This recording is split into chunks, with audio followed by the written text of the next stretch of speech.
سرور کہوں کہ مالک و مولا کہوں تجھے، باغ خلیل کا گل زیبا کہوں تجھے، حرما نصیب ہوں تجھے امید گئے کہوں، جانے مراد کانے تمنا کہوں تجھے۔ اللہ رے تیرے جسم منور کی تابشیں، اللہ رے تیرے جسم منور کی تابشیں، اے جانے جاں میں جانے تجلا کہوں تجھے۔ مجرم ہوں اپنے عفو کا ساماں کروں شہاں، یعنی شفیعی روز جزا کا کہوں تجھے۔ صبح وطن پہ شام غریباں کو دو شرف، بے کس نواز گے صبح والا کہوں تجھے۔ اور تیرے تو وصف عیب تناہی سے ہے بری، حیران ہوں میرے شاہ میں کیا کیا کہوں تجھے۔ اور کہہ لے گی سب کچھ ان کے ثنا خواں کی خاموشی، چپ ہو رہا یہ کہہ کے میں کیا کیا کہوں تجھے۔ لیکن رضا نے ختم سخن اس پہ کر دیا، لیکن رضا نے ختم سخن اس پہ کر دیا، خالق کا بندہ خلق کا آقا کہوں تجھے۔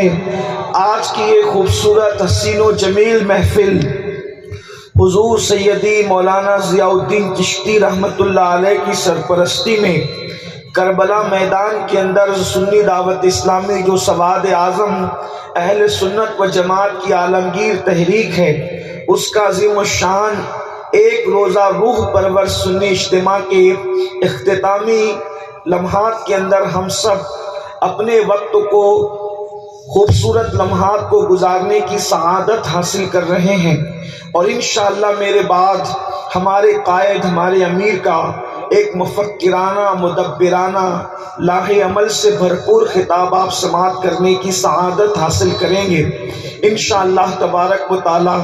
حضرت کے آنے کا وقت بالکل ہو چکا ہے، اور شاید میں حضرت کا وقت لے رہا ہوں۔ حضرت جتنے وقت میں قبلہ تشریف لائیں گے اتنے وقت میں کچھ معروضات جو مجھے عنوان کے حوالے سے پابند کیا گیا ہے اس کی مناسبت سے عرض کرنے کی سعادت حاصل کروں گا۔ اللہ تبارک و تعالی مجھے حق کہنے اور آپ سب کو حق سن کر اس پر عمل کرنے اور اسے عام کرنے کی توفیق عطا فرمائے۔ کہتے ہیں کہ طاقت بہت بڑی چیز ہوتی ہے، قوت بہت بڑی چیز ہوتی ہے۔ اگر انسان کے پاس قوت ہے تو انسان تخت پر قبضہ کرتا ہے، اگر انسان کے پاس قوت ہے تو انسان عزت حاصل کرتا ہے، اگر انسان کے پاس قوت ہے تو انسان لوگوں کے درمیان عزت دار کہلاتا ہے۔ لوگ ڈرتے ہیں تو قوت کی وجہ سے، لوگ جھجکتے ہیں تو قوت کی وجہ سے، لوگ جھک کر سلام کرتے ہیں تو قوت کی وجہ سے۔ قوت بہت بڑی چیز ہے، طاقت بہت بڑی چیز ہے۔ آج پوری دنیا کے اندر لوگ طاقت کی بنیاد پر کوئی منڈی پر قبضہ کر رہا ہے، کوئی کرسیوں پر قبضہ کر رہا ہے، کوئی سیاست پر قبضہ کر رہا ہے، کوئی سماج کو کنٹرول میں لے رہا ہے، صرف کس بنیاد پر؟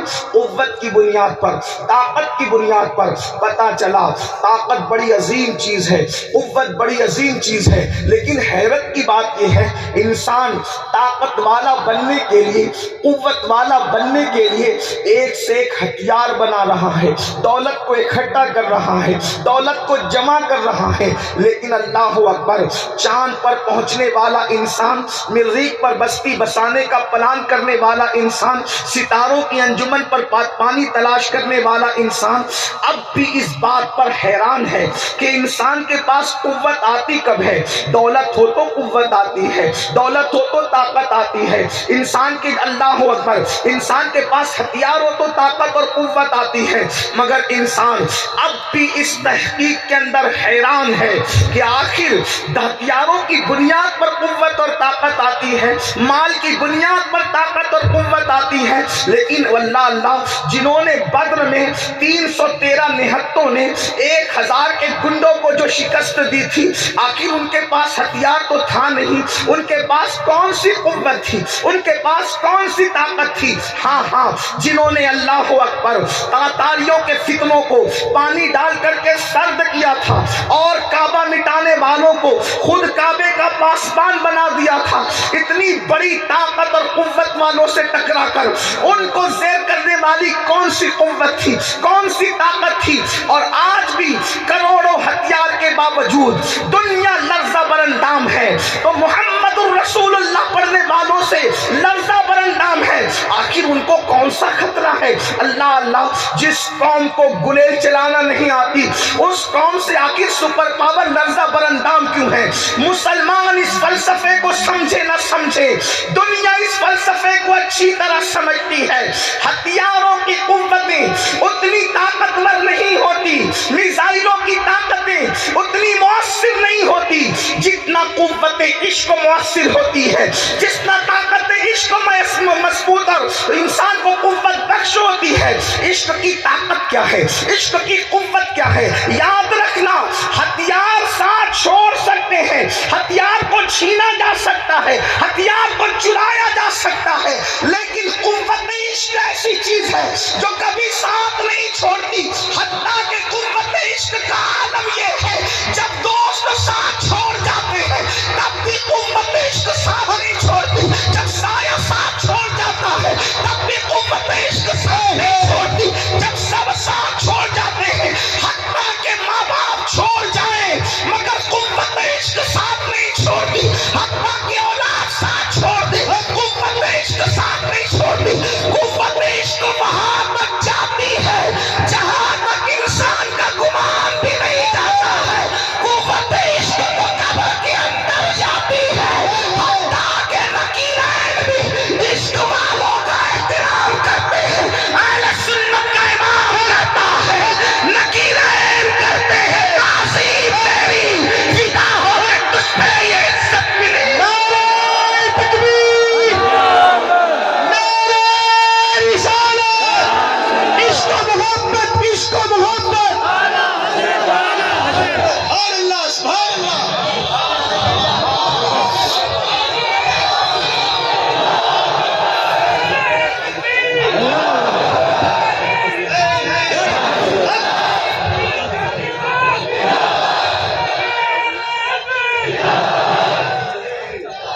عشق والوں کو خدا وہ پرواز عطا کرتا ہے جہاں عام فرشتوں کے پر تھک جاتے ہیں، عشق والے اس کے پرے جاتے ہیں۔ دیوان گان عشق محمد کو دیکھ کر گھبرا گئی ہے گردش دورہ، کبھی کبھی گردن میں ہاتھ ڈالے ہیں ماہ و نجوم نے، گزرا ہے ان حدوں سے مسلمان کبھی۔ عشق کی قوت یہ ہے، آج مسلم امہ کو پھر اسی عشق کی ضرورت ہے، اسی قوت عشق سے اپنے آپ کو مسجل کرنا ہے۔ اقبال نے کہا تھا دل سوز سے خالی ہے نگاہ پاک نہیں ہے، دل سوز سے خالی ہے نگاہ پاک نہیں ہے، پھر اس پر یہ بات کہ تو بے باک نہیں ہے۔ آج اس قوم میں بے باکی کیوں نہیں؟ آج اس قوم کے اندر ندرپن کیوں نہیں؟ آج اس قوم کے اندر اللہ اکبر بے خوفی کیوں نہیں؟ کل کا مسلمان عاشق مصطفیٰ تھا، اس لیے نہ دار و رسن سے ڈرتا تھا نہ تیر و تلوار سے ڈرتا تھا، اس لیے کہ جانتا تھا ہمیں تو دونوں ہی جانب سے سرفرازی ہے، مرے شہید اور بچ گئے تو غازی۔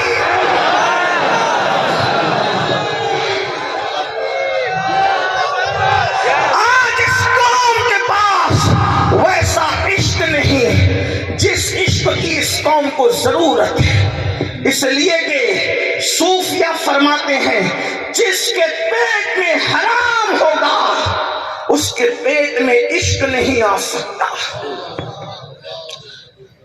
جو قوم سود کھائے، جس قوم کے پیٹ میں شراب کے گھونٹ جائے، جس قوم کے پیٹ میں نشے کی گولیاں جائے، جو قوم چوری کا مال کھائے، جو قوم لوگوں کا ہڑپ کر جائے، یاد رکھنا عشق کی ایکٹنگ تو کر سکتا ہے، عاشق نہیں بن سکتا، اس لیے کہ عاشق کی نگاہ پاک بھی ہوتی ہے اور دل پرسوز ہوتا ہے۔ اقبال نے اس فلسفے کو سمجھایا، دل سوز سے خالی ہے نگاہ پاک نہیں ہے۔ یہاں سے لے کے وہاں تک اس کربلا کے میدان میں بیٹھنے والوں، یہ تو نام کا کربلا ہے، جو کسی کربلا کے نام پہ کربلا ہے۔ لوگ کہتے ہیں کربلا میں کوئی نہیں آیا، میں نے کہا یہاں کے دیکھ لو، جو صرف نام استعارتاً لے لے وہ خالی نہیں رہتا، جس میں امام حسین جلوہ آرائیاں کر رہا وہ کیسے خالی رہ سکتا؟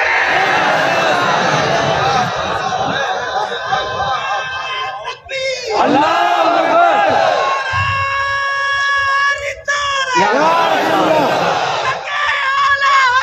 دراصل سیدہ کے لال نے بلایا نہیں، اس لیے 72 کے سوا کوئی آیا نہیں، ورنہ سیدہ کا وہ تو اصل نال تھا، اصل جب نسل نال سید محمد بلاتا ہے تو اتنے آتے ہیں۔ نعرہ تکبیر، نعرہ رسالت، حضور سید محمد قادری صاحب قبلہ، دین کے نام پہ آواز دو تو پھر کربلا بھر جاتا ہے۔ دراصل اصل لال نے نہیں بلایا، نسل لال نے بلایا تو دیوانوں کا ہجوم ہے۔ تو عشق کی پہچان ہے نگاہوں کی پاکیزگی، اور یاد رکھنا جہاں سوز سے دل خالی ہوگا اور نگاہ میں پاکیزگی نہیں ہوگی وہ کبھی عاشق ہو نہیں سکتا۔ دنیا لقمہ تر اس لیے بنانے کی کوشش کر رہی ہے کہ ہمارے دل سوز سے خالی۔ امام المتکلمین علامہ نقی علی خان رحمت اللہ علیہ اپنی کتاب میں لکھتے ہیں عبادتوں میں سب سے بڑی عبادت ہے یار کے لیے آنسو بہانا، کوئی وظیفہ اس کا مقابلہ نہیں کر سکتا، کوئی عبادت اس کا۔ اور ایک بات یاد رکھنا، منافق ہر عبادت کر سکتا ہے لیکن منافق کے پاس کبھی سوزے دل نہیں ہوتا۔ اسی لیے میرے امام نے کہا کہ منافق کا تو دل ہی مردہ ہوتا ہے تو اس میں سوز کہاں؟ سوز ہمیشہ زندہ دل میں ہوتا ہے، سوز کبھی مردہ دل میں نہیں ہوتا۔ اس لیے میرے امام کہتے ہیں مومن وہ ہے جو ان کی عزت پہ مرے دل سے اور تعظیم بھی کرتا ہے، مٹی تو مرے دل سے۔ اس کے دل میں سوز کہاں ہے؟ سوز تو زندہ دلوں میں ہوتا ہے۔ تو اقبال کہتے دل سوز سے خالی ہے، نگاہ پاک نہیں ہے، پھر اس پہ یہ کہ تو بے باک نہیں ہے۔ آئیے آج امت مسلمہ کو پھر اسی عشق کی ضرورت ہے جو بلال حبشی کے پاس تھی، اسی عشق کی ضرورت ہے جو اویس قرنی کے پاس تھی، اسی عشق کی ضرورت ہے جو عبداللہ ابن ام مکتوم کے پاس تھی، اسی عشق کی ضرورت ہے جو صدیق اکبر افضل البشر بعد الانبیاء بالتحقیق کے پاس تھی، اور اسی عشق کی ضرورت ہے جو غیث المنافقین امام المجاہدین سیدنا عمر ابن خطاب کے پاس تھی، اسی عشق کی ضرورت ہے جس سے فرشتے بھی حیا کرتے تھے، اس عثمان ذوالنورین کے پاس تھی، اس عشق کی ضرورت ہے جو فاطمہ بدر و حنین علی کے مرتضی حیدر کرار کے پاس تھی۔ کیا قوت عشق تھی کہ ایک ہاتھ سے خیبر کا دروازہ اکھاڑ کر اسے پیٹ پہ رکھ کے پل کی شکل دے کے لشکر کا گزار دیتے ہیں، اور دنیا آج بھی کہتی ہے کبھی دیوار ہلتی ہے کبھی ترکب جاتا ہے، علی کا نام سن کر اب بھی خیبر۔ لوگ کہتے قوت تو مرکن غذائیں کھانے سے آتی ہے، میں کہتا ہوں علی مرتضیٰ تو سوکھی روٹی کھاتے ہیں، قوت کہاں سے آئی؟ اور اتنی سوکھی چبائی کہ ماتھے پہ پسینہ ٹپکنے لگا، ماتھے پہ پسینہ، اتنی سوکھی روٹی۔ آپ سے پوچھتا ہوں جم کرنے والے کیا نہیں کھاتے؟ پھر بھی اگر ان کو عامر کے قلعے کو پیدل دوڑا دو تو ہانپنے لگے، ہائے ہائے کرنے لگے۔ میں ان کا کوئی مذاق نہیں اڑا رہا ہوں، مجھے تو وہ نوجوان پسند ہے جو جم کرتے ہیں، لیکن وہ آدھے ادھورے ہیں۔ جم میں جاؤ گے تو جسم بنے گا، اگر مسجد میں نہیں آؤ گے تو پھر وہ بنا ہوا جسم قبر کے کیڑوں کے لیے تیار ہو رہا ہے۔ لیکن ہمیں آپ سے پیار اس لیے کہ آپ محبوب کی امتی ہو. جسم بنانے کا بھی مشورہ دیتے ہیں لیکن بچانے کا بھی مشورہ دیتے ہیں. جم میں جاؤ گے تو جسم بنے گا، مسجد میں آؤ گے تو جسم قبر کے کیڑوں سے بچ جائے گا. کفن بھی میلا نہیں ہوگا، مسجد میں آؤ جسم سلامت رہے گا. کہ کہنے والے نے کہا ہے نا کہ زمین میلی نہیں ہوتی، زمن میلا نہیں ہوتا، محمد کے غلاموں کا کفن میلا نہیں. آج عشق کو قوت پیدا کر، عشق تھا. آپ نے سوچا کبھی اگر کسی کے سینے پر سیل رکھ دی جائے اور کھڑا ہو جائے مرے گا نہیں؟ توجہ آپ کی، میں آپ کو 1450 سال پہلے لے جا رہا ہوں. توجہ آپ کی، کسی کے سینے پہ سل رکھ کر انسان کھڑے ہو جائے دم گھٹ کے مرے گا نہیں؟ بولو مرے گا کہ نہیں مرے گا؟ لیکن حضرت بلال نہ مرے. حالانکہ سینے پہ سل رکھ کر نیچے انگارے، اوپر سل آدمی کھڑا ہوا ہے، اوپر سے چابک برس رہے. بلال زندہ کیوں ہے؟ قوت عشق سے. عشق کی قوت کتنی مضبوط ہوتی ہے. بلال حبشی کو گردن میں رسی ڈال کر کے مکے کی زمین پہ گھسیٹا جا رہا ہے، لیکن حضرت بلال مسکرا رہے ہیں. بولو کسی کو زمین پہ گھسیٹو تو کیا وہ مسکراتا ہے؟ یہ طاقت آئی کہاں سے؟ آدمی روتا کب ہے مار کھانے سے؟ جب برداشت کے باہر ہو جائے. اور برداشت کے اندر تو نہیں روتا. اسی لیے بچے کو ایک تماچا مارو تو روتا ہے کیونکہ اس کی طاقت کم ہوتی ہے. جوان کو تماچا مارو تو اثر نہیں ہوتا کیونکہ اس کی طاقت زیادہ ہوتی ہے.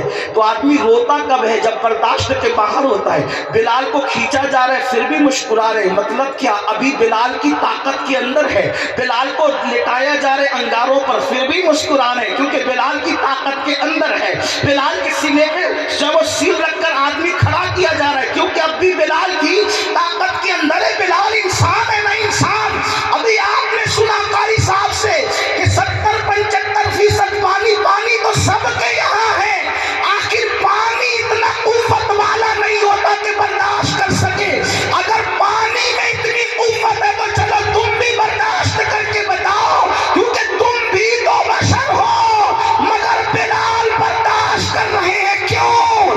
اس لیے کہ جس میں پانی ہے اس میں گوشت کا لوتھڑا لٹکتا ہوا دل ہے، اور اس دل میں خدا کا محبوب جب بس جاتا ہے تو انسان فولاد سے زیادہ طاقتور نظر آتا ہے.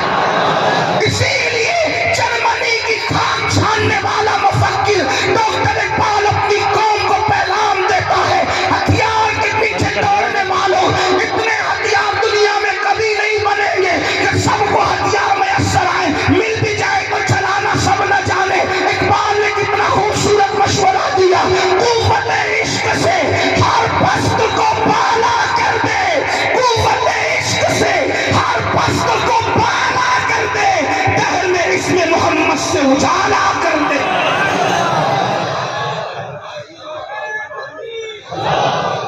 ہتھیار کی قوت ملتی ہے تو آبادیاں ویرانے میں تبدیل ہوتی ہے جیسے فلسطین میں ہو رہا ہے.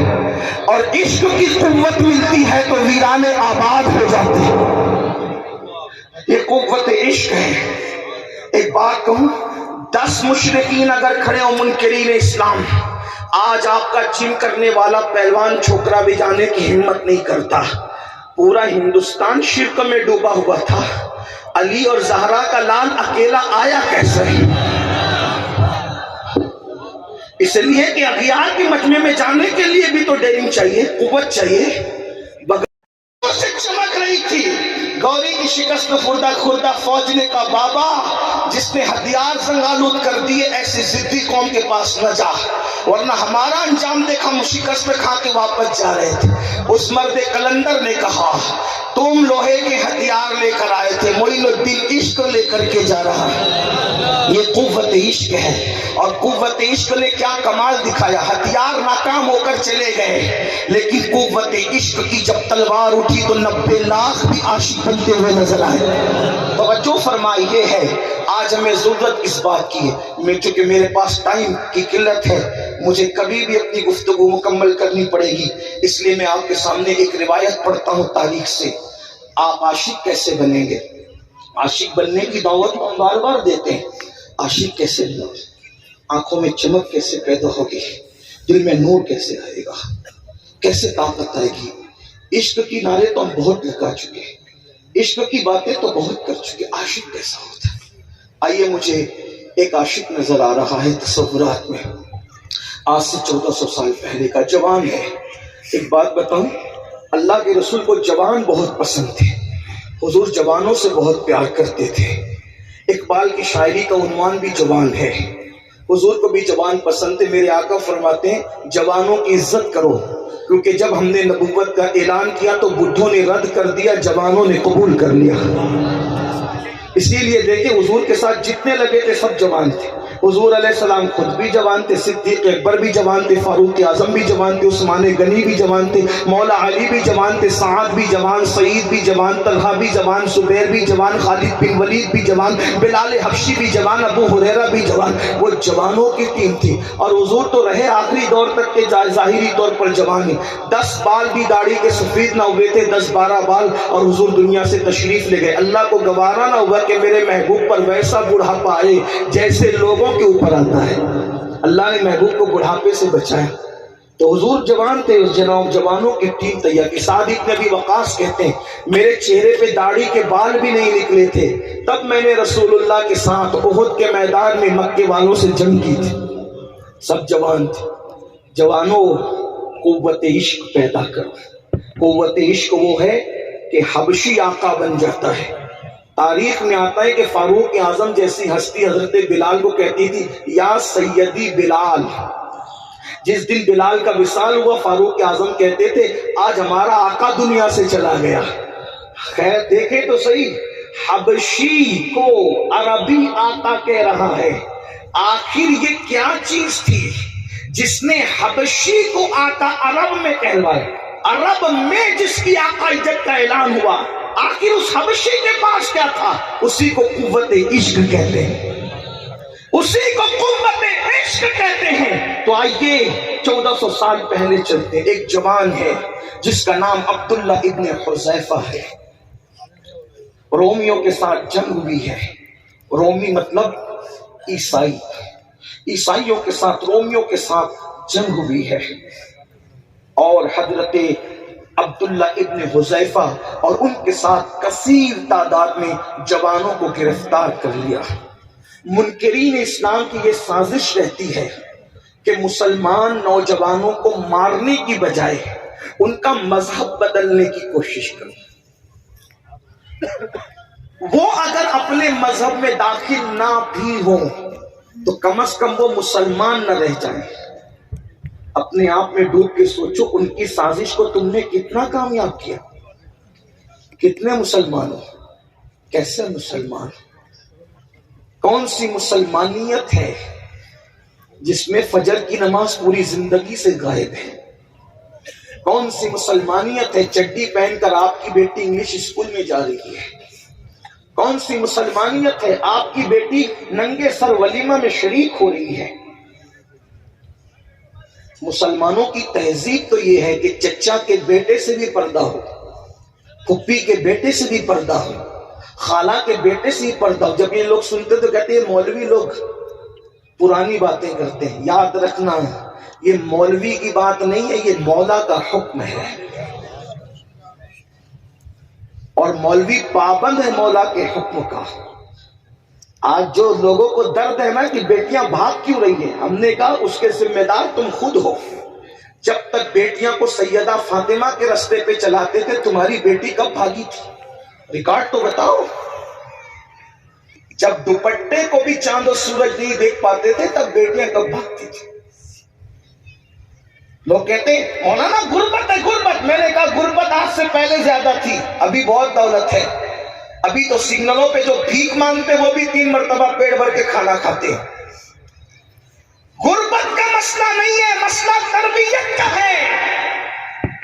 جب تک کردار فاطمہ کے سائے میں تربیت ہوتی تھی، جب تک کردار عائشہ صدیقہ کے سائے میں تربیت ہوتی تھی، جب تک کردار خدیجہ الکبریٰ کے سائے میں تربیت ہوتی تھی، جب تک نفیسہ مصری کے کردار کے سائے میں تربیت ہوتی تھی، جب تک رابعہ بصری کے کردار کے سائے میں تربیت ہوتی تھی، اس وقت تک بیٹیاں پیٹ پہ جانتی تھی مگر کسی کے ساتھ جاتی نہیں، بڑی معذرت کے ساتھ۔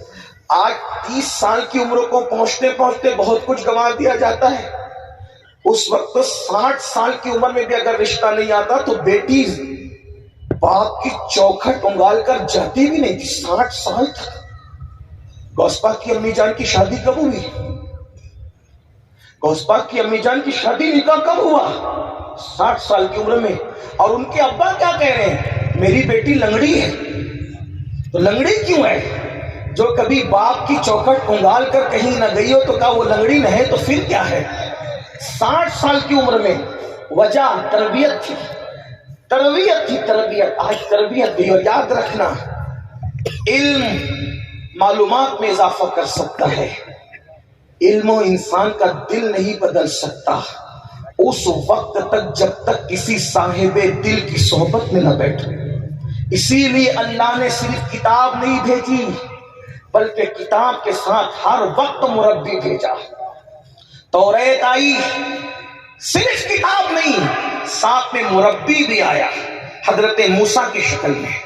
زبور آئی، صرف کتاب نہیں آئی بلکہ مربی آیا حضرت داؤد کی شکل میں۔ صحائف ابراہیم آئے، صرف صحائف لکھی ہوئی تحریر نہیں آئی بلکہ مربی بھی آیا ابراہیم خلیل اللہ کی شکل میں۔ انجیل آئی، صرف کتاب نہیں آئی، مربی بھی آیا عیسیٰ علیہ السلام کی شکل میں۔ آج اگر کسی کی کرانہ دکان صحیح چل جائے نا تو اس کو چربی چڑھتی ہے تو وہ علماء کا مذاق اڑاتا ہے۔ کیوں؟ نالج تو ہے، کوئی مربی اس کو نصیب نہیں ہے۔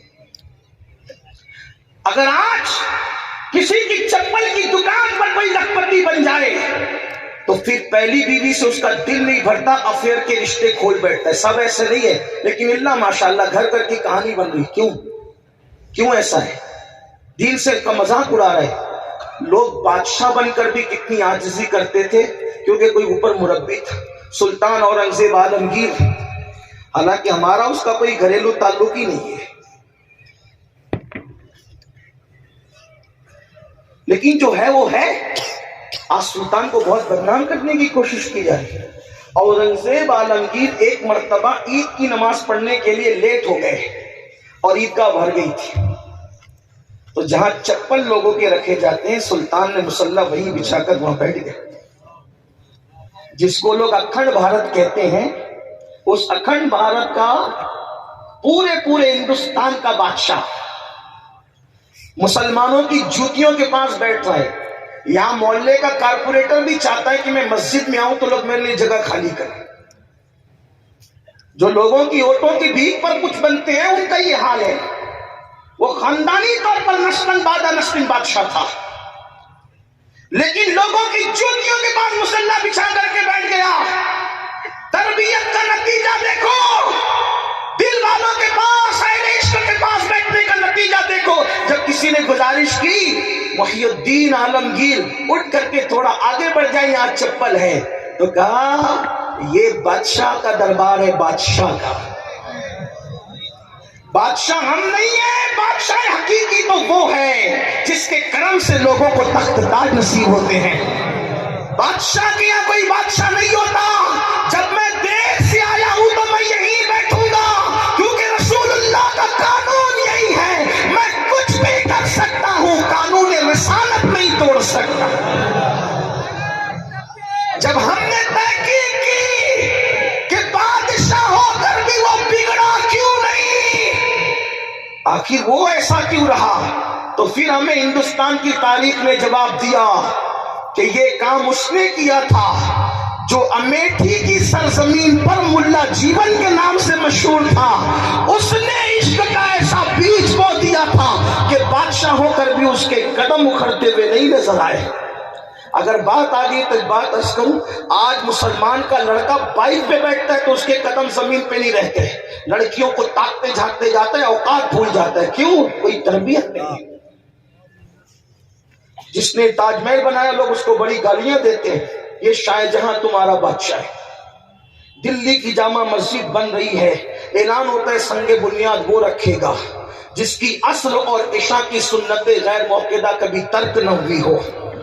بالغ ہونے کے بعد کبھی اس کی تہجد فوت نہ ہوئی ہو، جس کی تکبیر اولا کبھی نہ چھوٹی ہو، سنگ بنیاد وہ رکھے گا۔ لوگ انتظار کرتے کرتے صبح سے شام ہوئی تو بادشاہ آنسو پوچھتے ہوئے آگے بڑھا، ہم ہی رکھ دیتے ہیں۔ تو کسی نے بازو پکڑ کے کہا شرط بڑی کڑی ہے، آگے بڑھنے نہیں دیں گے۔ کہا آنکھ میں آنسو اسی لیے آ رہے ہیں، اب تک پردے میں تھے اب بے پردہ ہو گئے، الحمدللہ یہ ساری شرطیں میرے اندر موجود ہیں۔ جب ہم نے پوچھا کہ شاہ جہاں جیسے بادشاہ میں یہ چیز کہاں سے آئی، تو پتا چلا میاں میر محمد کی تربیت کا نتیجہ تھا۔ میاں میر محمد جیسے صوفی کے پاس جا کے بیٹھتا۔ بات شاہ جہاں کی تو ایک بات اور عرض کر دوں تاریخ کے حوالے سے۔ شاہ جہاں نے اس دور میں آج سے تقریباً کم و بیش 400-500 سال پہلے ایک تخت بنایا تھا۔ اس دور میں اس کا خرچہ 7 کروڑ روپے آیا، 7 کروڑ آیا تھا، روپے تو تھے نہیں، 7 کروڑ اس دور کے۔ آپ ذرا اندازہ کریں، میں بہت پڑھا لکھا بھی نہیں ہوں، ایک طالب علم ہوں، لیکن اگر اس دور کا 7 کروڑ آپ اندازہ کریں آج کیا ہے، سوچے تو صحیح نا۔ جو آج کروڑوں روپے لے کے گھوم رہے ہیں، ان کے سارے باپ دادا تمہارے یہاں نوکریاں کرتے تھے، سوچو تو صحیح نا۔ اس دور کی کتنی اہمیت ہے، صرف سونے کے سکے چاندی کے سکے ہوتے تھے، لوگ ننگے بھوکے تھے جو آج بلڈنگوں میں بس رہے ہیں، یہ حال تھا۔ اور شاہجہاں کا تخت کتنے کا بنا تھا؟ 7 کروڑ کا۔ بہت دولت تھی آپ کے پاس اس وقت تک جب تک تم شراب نہیں پیتے تھے، بہت دولت تھی تمہارے پاس۔ اب برطانیہ کے شاہی خزانے میں اتنی دولت نہیں ہوتی تھی جتنی ایک کلکتہ کے تاجر کے گھر میں دولت پڑی ہوتی تھی۔ بہت دولت تھی جب تک عورتوں پہ پاپ کی نظر نہیں ڈالتے تھے، بہت دولت تھی جب تک تمہارے بچے لڑکیوں کے ساتھ کندھے پہ ہاتھ رکھ کے زنا کے منصوبے نہیں بناتے تھے، بہت دولت تھی تمہارے پاس جب تک کہ تم عیاشیاں اور آوارگیاں نہ کرتے تھے۔ کیوں دولت تمہارے پاس کیوں نہ ہوتی؟ کیونکہ تمہارا خدا بادشاہ حقیقی ہے اور تمہارا نبی قاسم نعمت ہے۔ تمہیں نہ ملے تو پھر کس کو ملے؟ میرے امام کہتے کریم ایسا ملا کہ جس کے، توجہ کرے، کریم ایسا ملا کہ جس کے، کریم ایسا ملا کہ جس کے کھلے ہیں ہاتھ اور بھرے خزانے، بتاؤ اے مفلسوں کہ پھر کیوں تمہارا دل اضطراب میں ہے؟ آپ شراب جوئے کو کیا سمجھتے ہیں؟ چوری چماری کو کیا سمجھتے ہیں؟ جہاں گناہ ہے وہاں فنا ہے۔ ٹیپو سلطان جس دن ان کی شہادت ہوئی تھی، انہوں نے چند موتیاں گلے میں پہن رکھی تھی، اس دور میں اس کی قیمت 5 لاکھ تھی۔ تمہارے بادشاہ لوگ موتیوں کا ہار پہنتے تھے اس دور میں، جب تک لوگ آنے پائی کا حساب جوڑتے تھے، اس وقت بنیے لوگ اس وقت 5-5 لاکھ کے صرف موتیوں کے ہار گلے میں ہوتے تھے۔ آپ غور فرمائیں، انگریزوں نے اتارا تو دیر تک دیکھتے رہ گئے کہ اتنے لاکھوں کا بھی کوئی صرف ہار پہنتا ہے۔ یہ اپنی تاریخ ہے۔ کیوں؟ اللہ سے مانتے جب تک رہے، صدق دل کے ساتھ، دولت ابلتی تھی، عزتیں تھی، وقار تھا۔ جب سے شرابی بنے، کبابی بنے، تو اقبال جیسا آدمی بھی پھر امید کا شاعر بھی شکوے کی بات کر گیا اور کہنے لگا کہ رحمتیں ہیں تیری اغیار کے کاشانے پر، برق گرتی ہے تو بیچارے مسلمانوں پر۔ لیکن اقبال شاید اس کو بھول گئے اس وقت کہ جب تک مسلمان صحیح تھا نا، تو قدرت نے اتنا نوازا تھا کہ لوگ نوکریاں کرتے۔ کہتے ہیں کہ ایک دن سلیمان علیہ السلام 300 جانثاروں کے ساتھ تخت پر سفر کر رہے۔ تخت پہ سفر کرتے کرتے حضرت سلیمان کو خیال ہے میری سلطنت کتنی بڑی ہے، تو تخت اوپر نیچے ہونے لگا۔ توجہ ہے آپ کی؟ معصوموں کے ساتھ یہ شان غیرت ہے، معصوموں کے ساتھ یہ شان غیرت ہے۔ تخت اوپر نیچے ہونے لگا، ایک چابک اٹھایا، فرمایا سیدھے چل۔ تخت کا جواب جو لکھا ہوا ہے میں وہ نقل نہیں کروں گا کیونکہ میں فکر رضا کا پابند ہوں، لیکن اس کو ایک خوبصورت مفہوم کے ساتھ پیش کرنا چاہتا ہوں۔ سلیمان علیہ السلام نے جب فرمایا سیدھے چل گھوڑا مار کر، تو غیبی آواز آئی، تخت پہ بیٹھنے والے اگر اپنی اصلاح کر لیں تو پھر تخت کی اصلاح خود بخود ہو جائے۔ توجہ فرمائیں، اس کا مطلب حالات یوں نہیں بدلتے. وہ جو 300 اوپر بیٹھے ہوئے تھے جانثار سلیمان علیہ السلام کے، ان کی اپنی طبیعت نے کچھ کہا تو پیغمبر کو یہ جواب دیا گیا، ہم کیوں بدلے؟ جب تک عاشق تھے بادشاہ تھے. اور ایک بات آپ سے کہہ دوں، کوئی خواب نہیں دکھا رہا ہوں، اللہ کی قسم، آج بھی اگر عاشق بن جاؤ تو بادشاہ تمہاری غلامی نہ کرے تو پھر کہنا. غریب نواز کی غلامی کیوں ہو رہی ہے؟ ایک لباس میں پوری زندگی گزار دی. کون سی دولت تھی غریب نواز کے پاس؟ آپ بتائیں. غوث پاک تو ظاہری اعتبار سے بہت دولت مند تھے، لیکن غریب نواز کے پاس ظاہری کون سی دولت تھی؟ زندگی کا طویل حصہ نہ سادہ کے نیچے گزار دی. خلجی نظر آ رہا ہے، کئی دن تک بھوکا رکھا، اور جب بھوک سے بے چین ہوئے تو شراب اور سور کا گوشت حضرت عبداللہ کو کھانے کے لیے دیا.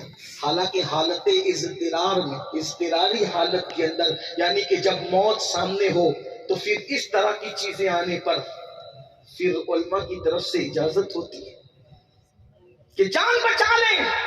عبداللہ نے نہیں کھایا نہ سور کا گوشت نہ شراب.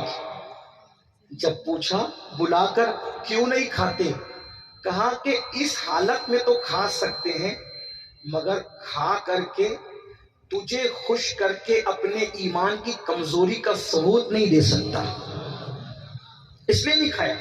میں آپ سے پوچھتا ہوں، سور کھانا حرام ہے کہ نہیں؟ کوئی مسلمان نہیں کھاتا سور، الحمدللہ نہیں کھاتا، لیکن سور کھانا بھی حرام ہے اور سود کھانا بھی حرام ہے. ایک بات کہہ دوں، یہ بھی حرام وہ بھی حرام، مگر یاد رکھنا مسلمانوں، سور کھانا حرام ہے، لیکن سور کھانے والے کے ساتھ اللہ نے اعلان جنگ نہیں کیا. قرآن میں سود کھانے والے کے ساتھ اعلان جنگ کیا ہے. سور سے نفرت کرتے ہو تو سود کیسے بغیر حلق کے نگلتے ہو؟ اور صوفیہ فرما رہے ہیں کہ جس کے پیٹ میں حرام ہوگا اس کے پیٹ میں عشق رسول نہیں آ سکتا. جب حضرت عبداللہ نے فرمایا کہ اپنے ایمان کی کمزوری کے لیے دکھانے کے لیے، تجھے خوش کرنے کے لیے نہیں کھاؤں گا سور، شراب کو ہاتھ نہیں لگاؤں گا، حرام ہے ہمارے یہاں، متاثر ہوا. کہ ٹھیک ہے میں تمہیں آزاد کرتا ہوں، لیکن ایک شرط ہے، میری پیشانی چوم لو، جاؤ آزاد ہو جاؤ. حضرت عبداللہ نے کہا، سوچا اپنی جان کے لیے اس کی پیشانی نہیں چوموں گا، مسلم امہ کا کوئی مفاد ہونا چاہیے، پر میں اکیلے نہیں جاؤں گا. جتنے مسلمانوں کو قید کیا اگر سب کو چھوڑ دیں تو میں وعدہ کرتا ہوں کہ تیری پیشانی چوم لوں گا. اس نے کہا ٹھیک ہے، ایک بار میری پیشانی چوم لے، جتنے مسلمانوں کو میں نے قید کے سب کو آزاد کر دوں گا. بس یہی بات تھی. پھر کیا ہوا؟ اللہ اکبر، اس حضرت عبداللہ ابن حذیفہ نے اس کی پیشانی چومی، اور پیشانی چومنے کے بعد اس نے سارے مسلمانوں کو آزاد کر دیا. اللہ اکبر. جب حذیفہ سارے نوجوانوں کو لے کر پہنچے تو فاروق اعظم کا دور تھا. سیدنا فاروق اعظم نے پوچھا، انہوں نے تو تمہیں قید کر لیا تھا، کیسے چھوڑ دیا؟ تو حضرت عبداللہ ابن حذیفہ نے پوری داستان سنائی. فاروق اعظم سن کے روتے رہے اور کہا مسلمانوں کو آزاد کرانے کے لیے تم نے اس کی پیشانی چومی. پھر آپ نے اعلان فرمایا، اے مسلمانوں، عبداللہ نے اتنا بڑا کام کیا ہے، عبداللہ اس کا حقدار ہے کہ اس کی پیشانی چومی جائے اور سارے مسلمان اس کی پیشانی چومے. اور اس کے بعد فرماتے شروعات میں خود کروں گا. فاروق اعظم نے بھی پیشانی چومی اور سارے صحابہ نے عبداللہ کی پیشانی چومی. بتاؤ یہ جرأت کیوں آئی تھی؟ وہ عشق رسول کی قوت تھی، قوت عشق تھی. آج مسلمان نوجوان بزدلی کی طرف اس لیے ہے کہ قوت عشق سے آج ہم اپنے آپ کو دور کیے جا رہے ہیں. اللہ اکبر. ہم کہتے ہیں عاشق ہے جس کا عشق رسول اتنا کمزور ہو کہ گھر کے بستر سے اٹھا کر مسجد، محلے کی مسجد تک نہ لے جا سکے. اس کا عشق اسے جنت تک کیسے لے جائے گا؟ پتا چلا عشق تو وہ ہوتا ہے جو مقتل گاہ بھی لے جاتا ہے، جنت بھی لے جاتا ہے. مسلمانوں، آج ہم عشق کی باتیں کر رہے ہیں، رسمی عشق کی باتیں، رسمی مسلمانیت کی باتیں. حقیقت میں ہم عشق مصطفیٰ سے دور ہے، محبت رسول سے دور ہے. آئیے عشق کا سبق سیکھیے. میں 3 باتیں پڑھ کر بات اپنی مکمل کرتا ہوں. صوفیہ فرماتے ہیں عشق کی 3 علامتیں ہوتی ہے، اسی کو پڑھ کے بات مکمل. نمبر 1، جس سے عشق ہوتا ہے انسان اس کا ذکر کثرت سے کرتا ہے. بتاؤ حضور کا ذکر کتنا کرتے ہیں ہم؟ خدا کی قسم جس دن حضور کا ذکر کریں گے اس دن غیبت سے بچیں گے. آج کون ہے وہ جو غیبت نہیں کرتا؟ اور لوگ آج اتنے متقی ہیں، کہتے ہیں اللہ توبہ، میں غیبت کی نیت سے نہیں بول رہا ہوں، میں تو صرف بتانے کے لیے بول رہا ہوں. تو پھر غیبت اور سے کون سی چڑیا کا نام ہے؟ جو غیبت کرتا ہے وہ مرے ہوئے بھائی کا گوشت کھانے والا ہے. غیبت زنا سے بھی بدتر ہے. الغیبت اشد من الزنا، غیبت زنا سے بدتر ہے. اتنا کہہ دیا نا کہ اس کی آنکھ چھوٹی تھی غیبت ہوگی، وہ تو ناٹا ہے، اس کی آنکھ وہ غیبت ہوگی. وہ تو اپنے آپ کو بہت ہوشیار سمجھتا ہے، غیبت ہو گئی. اس کی آستین تو چھوٹی تھی، غیبت ہو گئی. اس کی ناک تو نکتی ہے، غیبت ہو گئی. جس سے عشق ہوتا ہے اس کا ذکر کثرت سے. اسی لیے تو میرے امام کہتے ہیں عشق کو سچا تھا نا، کہتے ہیں دہن میں زبان. یار کوئی اتنا قیمتی تھوڑی ہے کہ اس کے پیچھے بیٹھ کے ہم اس کی غیبتیں کریں، اس کے اعمال نامے کو دھوتے رہیں. غیرت والے تو کہتے ہیں یار کی یاری سے فرصت نہیں ہے، کسی کا نام کیوں لیں. کہتے ہیں دہن میں زبان تمہارے لیے، بدن میں ہے جان تمہارے لیے، ہم آئے یہاں تمہارے لیے، اٹھے بھی وہاں تمہارے لیے. اور اسی کو حضرت بیدم شبارسی بہت دمدار انداز میں کہتے کہتے عدم سے لائی ہے ہستی میں آرزوئے رسول، عدم سے لائی ہے ہستی میں آرزوئے رسول، کہاں کہاں لیے پھرتی ہے جستجوئے رسول. بلائے نور تیری ہے جذبے شوق صلی اللہ کہ آج دامن دل کھچ رہا ہے سوئے رسول. اور عاشقوں کا کیا حال ہوگا؟ واللہ محشر میں بھی ایک محشر ہوگا، قیامت میں بھی ایک قیامت ہوگی کہ اللہ اللہ عاشقوں کو یار کا دیدار میسر ہوگا.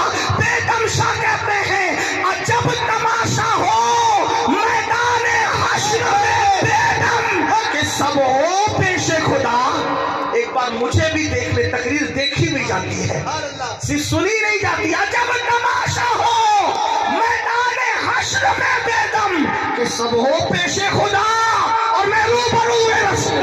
عجب تماشا ہو میدان حشر کہ سب ہو پیش خدا، سب ہو پیش خدا میں روبرو رسول. کیا مزے ہوں گے. محشر میں بھی ایک محشر، قیامت میں بھی ایک قیامت ہوگی. اور جب وہ چھپا لیں گے تو استاد زمن مزے میں کہتے کہتے ڈھونڈا ہی کریں گے، ڈھونڈا ہی کرے صدر قیامت کے سپاہی، وہ کس کو ملے جو تیرے دامن میں چھپا ہو. تو عشق کی پہلی نشانی جس سے عشق ہوتا ہے اس کا ذکر کثرت سے کرتا ہے. نہیں کسی کو دیکھتے، کم سے کم اپنے امام کو دیکھو. لوگ تکلیف میں آہ کرتے ہیں اور خوشی میں واہ کرتے ہیں. وہ کیسا قلندر تھا جو تکلیف میں آہ بھی کرتا تو اوروں کے نام آہ نہیں کرتا، اوروں کے نام آہ نہیں کرتا. اور وہ خوشی میں واہ کرتا ہے تو بھی اوروں کی واہ واہ نہیں کرتا. جب اسے خوشی ہوتی تو وہ کہتا ہے واہ کیا جود و کرم ہے. خوشی کی واہ بھی یار کے نام ہے اور غم کی آہ بھی. عشق کی پہلی نشانی جس سے عشق ہوتا ہے اس کا ذکر کثرت سے کرتے ہیں، کثرت سے ذکر کرتے. امام اہل سنت نے واہ کی تو بھی کسی کی نہیں کی، خوشی میں واہ کی تو بھی اپنے یار کی. کہتے ہیں واہ کیا جود و کرم ہے، شہ بدہاں تیرا نہیں سنتا ہی نہیں ماننے والا تیرا. اور جب آہ کرتے تو بھی یار کے لیے کہتے واللہ وہ سن لیں گے، فریاد کو پہنچیں گے. اتنا تو ہو کوئی کہ آہ کرے دل سے.